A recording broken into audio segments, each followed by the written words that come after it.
Hi, Jeannie.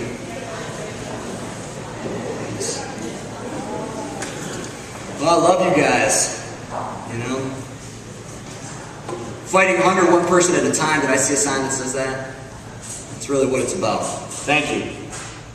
This is my 7th year kicking off the Harvest for Hunger campaign, and I'm sure there are some of you out there that have been to every one of those kickoffs.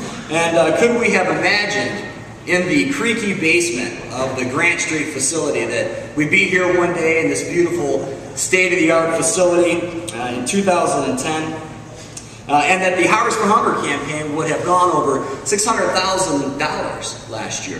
We raised a lot of money. And could we imagine that we'd be coming off a record distribution of 18.7 million pounds of food in 2009? That's more than we thought we'd be doing by 2017. And that's absolutely incredible. And doesn't it also seem strange that in the context of those extraordinary outcomes, economic circumstances in our community and in our country have aligned to make it obvious why it's necessary for us to be here asking for more in 2010.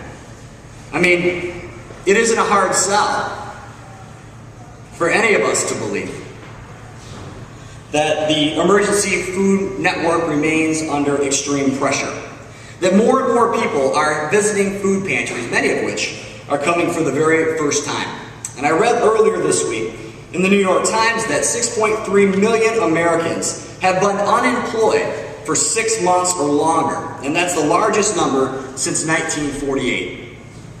Earlier this month, we released a report called Hunger in America 2010 that underscores this. And I'm not right now going to get into reading a whole lot of statistics. A full copy of the research is available on our website, and I hope you'll check it out because it's a wonderful tool.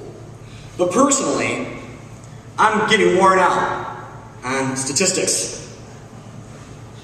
This recession has pummeled us with a lot of bad news.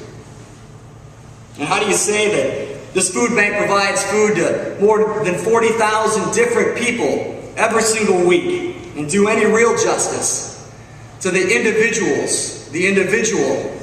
standing in those lines? Why is it that the weight of an individual situation that you personally connect with feels heavier than the weight of the incredible mass reflected in a number like 40,000 people fed every single week? And I think it's because we're all just people. And we live life in first person through eyes that look out, but maybe not inward quite enough. When we go to the mall with our kids, we see them flip out when they're hungry and crawl underneath the clothing racks. When we miss lunch and have to give a big presentation in an afternoon meeting, then we get a headache before we speak and we start shaking so bad we want to run out of the room. We have our families over for Easter and we talk about how good grandma's looking these days. And then all of a sudden, we find ourselves sitting with grandma at her bedside when she's sick and when she can't eat, and we hold her hand when she's too weak to speak. And these are the ways that food and life are woven together into the essence of our humanity. These are the things that make nothing out of 40,000 and make everything into one. One soul, one body, one family, one community, one country, all the same. And you see, these are the little touches, these are the little wonders of our humanity. And that's what's behind all of our presence here today. Take away our common humanity and tell me why any of us would be here talking about Harvest for Hunger or helping people at all. And it's no coincidence that that very same common humanity is what makes all of us feel good when we help people that are sick and hungry and vulnerable.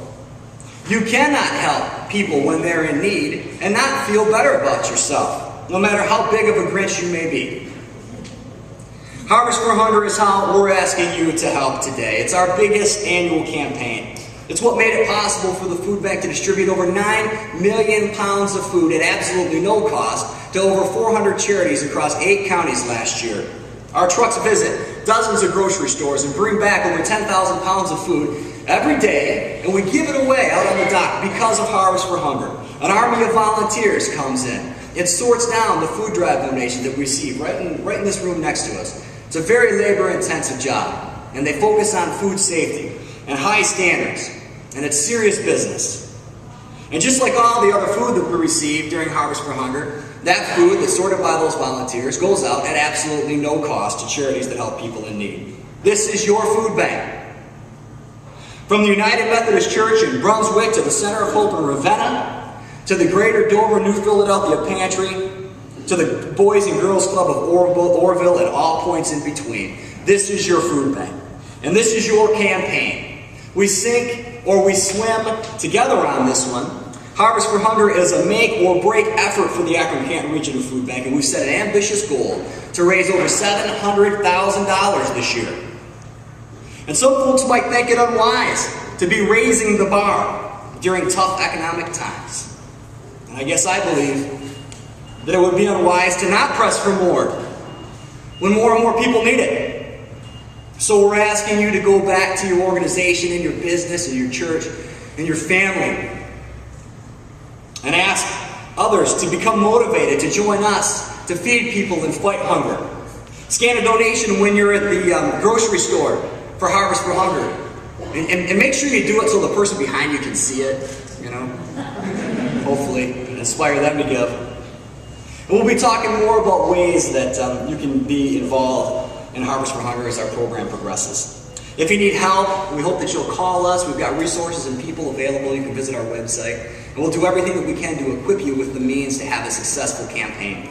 And it's absolutely my pleasure. And let me just sort of say that I'm profoundly humbled to be in this position and to have an opportunity to interact with so many of you and see so much goodness, you know, in this room, and having visited with so many of you at your food pantries and talked to folks in line and seen what's going on in their lives, and seen so many of you spend so much time volunteering and giving up yourself. And I recognize that for those of you that are chairing Harvest for Hunger campaigns in your businesses, this is extra work for you, and this is extra time.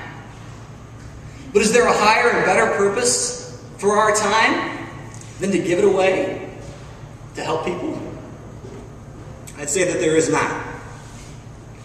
So with that, let me thank you so much for the opportunity to be here and for your support of Harvest for Hunger 2010. We need to make it a big year, and I know that we will. Thank you.